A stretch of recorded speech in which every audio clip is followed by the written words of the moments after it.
सरकार की कड़ी चेतावनी के बाद उपराष्ट्रपति वेंकैया नायडू का पर्सनल ट्विटर हैंडल वापस वेरीफाइड कर दिया है। आरएसएस प्रमुख मोहन भागवत समेत संघ के 5 नेताओं के ट्विटर हैंडल पर भी ब्लू टिक बहाल कर दिए गए हैं।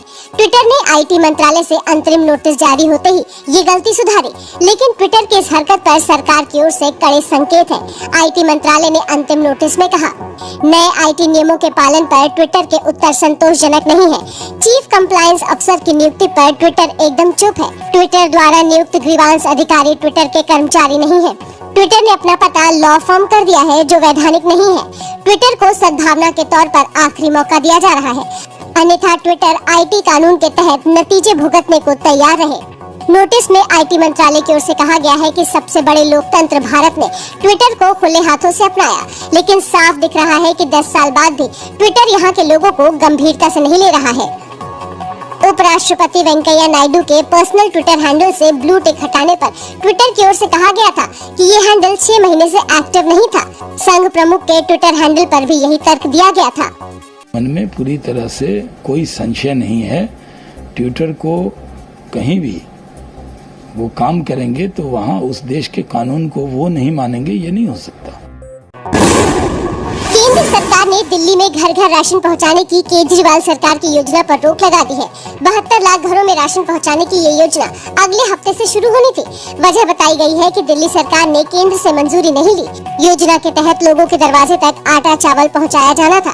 फैसले पर आम आदमी पार्टी ने कहा, प्रधानमंत्री जी, आखिर आपकी राशन माफिया के साथ ऐसी क्या सांठगांठ है जो आपने केजरीवाल सरकार की घर घर राशन योजना पर रोक लगा दी।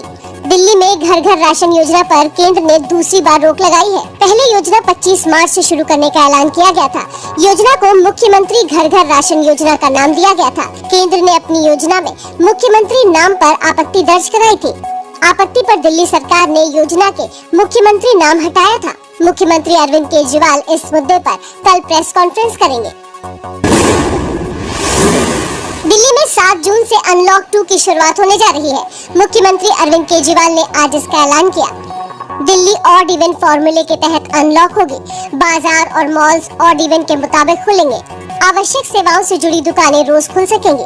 निजी और सरकारी दफ्तर 50% क्षमता से खुलेंगे।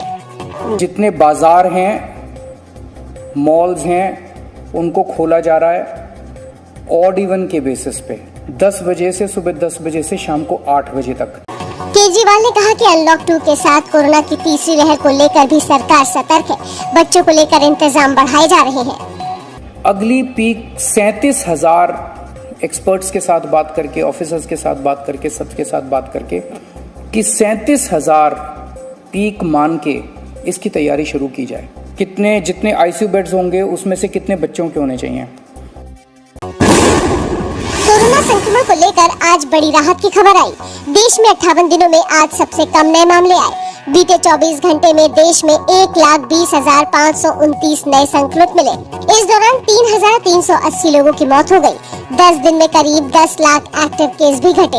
वहीं दिल्ली की बात करें तो दिल्ली में आज संक्रमण के 414 नए मामले आए। इस दौरान 60 संक्रमित मरीजों की मौत हो गई। दिल्ली में अब एक्टिव केस 6,731 है। मुंबई में भी रिकवरी रेट सुधरकर अब 95% हुआ है। वहीं यूपी के स्वास्थ्य सचिव अमित मोहन प्रसाद ने जानकारी दी है कि यूपी में बीते 24 घंटे में कोरोना के 1092 नए मामले आए हैं। बीते 24 घंटे में यूपी में 120 लोगों की मौत हुई, जबकि इस दौरान अस्पताल से 4,346 लोग डिस्चार्ज भी हुए। बंगाल में बीजेपी कार्यकर्ताओं के सामाजिक बहिष्कार के पर्चे से विवाद हो गया है। पश्चिमी मिदनापुर के केशपुर में टीएमसी के नाम से बांटे गए पर्चों में 18 बीजेपी समर्थकों के नाम लिखकर दुकानदारों से अपील की गई है कि इन्हें सामान नहीं बेचें। वित्त मंत्री निर्मला सीतारमण ने कहा, ममता जी से आग्रह करूंगी कि इसे देखें कि बंगाल के सभी नागरिक सुरक्षित हैं या नहीं। ममता जी देखें कि लोग बुनियादी बातों से वंचित ना रहें, वरना ये असली शर्म की बात है। जिस तरह से तृणमूल कांग्रेस पार्टी की तरफ से पर्चा बांटा गया है, यह न केवल अलोकतांत्रिक, असंवैधानिक है, यह अशोभनीय और अत्यंत शर्मनाक है। यह ममता बनर्जी के लिए, ममता बनर्जी के कार्यकर्ताओं द्वारा किया गया अत्यंत निर्लज्ज कृत्य है। वहीं टीएमसी के स्थानीय सांसद देव अधिकारी ने ट्वीट करके कहा, मैंने केशवपुर में टीएमसी कार्यकर्ताओं से बात की है। टीएमसी के किसी कार्यकर्ता ने ऐसे पर्चे नहीं बंटवाए हैं। कृपया बिना वजह टीएमसी की छवि को खराब ना करें। पुलिस ने इस मामले में अज्ञात लोगों के नाम से मुकदमा दर्ज किया है। पश्चिम बंगाल में तीसरी बार सरकार बनाने के बाद मुख्यमंत्री ममता बनर्जी ने आज तृणमूल कांग्रेस की पहली बड़ी बैठक ली। टीएमसी ने एक व्यक्ति एक पद का सिद्धांत लागू करने का फैसला लिया। इसी के तहत अभिषेक बनर्जी को टीएमसी का राष्ट्रीय महासचिव बनाने का ऐलान किया। इसके तहत ममता बनर्जी के भतीजे सांसद अभिषेक बनर्जी घोषित रूप से पार्टी में नंबर 2 होंगे। अभिषेक की जगह Sayoni Ghosh TMC youth wing की अध्यक्ष बनाई गई हैं। टीएमसी ने तय किया है कि वो बंगाल के बाहर पार्टी का विस्तार करेगी। बंगाल में अब मंत्रियों के लाल बत्ती इस्तेमाल नहीं करने का भी फैसला हुआ। टीएमसी सूत्रों का दावा है कि चुनाव नतीजों के बाद बंगाल बीजेपी के 30 विधायक और 3 सांसद उसके संपर्क में हैं, लेकिन पार्टी के मुताबिक इन लोगों की घर वापसी पर बैठक में कोई चर्चा नहीं हुई। पंजाब में अमरिंदर सरकार के निजी अस्पतालों को वैक्सीन बेचे जाने का फैसला वापस लेने के बाद भी विवाद थम नहीं रहा है। आज केंद्रीय मंत्री हरदीप पुरी ने मुनाफाखोरी को लेकर पंजाब सरकार पर वार किया। 4.29 लाख डोजेस और कोवैक्सीन 1.14 लाख डोजेस, एक का 309 रुपए और दूसरे का 412 रुपए, 1560 रुपए पर बेच रहा था प्राइवेट हॉस्पिटल। हरदीप पुरी ने कांग्रेस सांसद राहुल गांधी से भी बच्चों की वैक्सीन बेचे जाने के आरोपों पर सवाल पूछे। राहुल जी कहते रहे कि हमारे बच्चों की वैक्सीन कहाँ है, राजस्थान में वो कूड़े में है और यहाँ पे उसपे प्रॉफिटेरिंग हो रही है। कांग्रेस ने कहा कि बीजेपी कोरोना के बजाय कांग्रेस से लड़ रही है।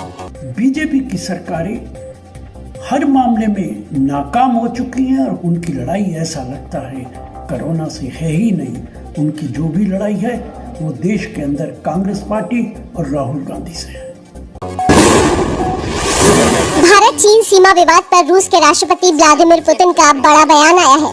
पुतिन ने प्रधानमंत्री नरेंद्र मोदी और चीन के राष्ट्रपति शी जिनपिंग की तारीफ करते हुए कहा, ये दोनों ही नेता आपसी मसलों को सुलझाने में सक्षम है और इनके बीच किसी अतिरिक्त क्षेत्रीय शक्ति को हस्तक्षेप करने की जरूरत नहीं है।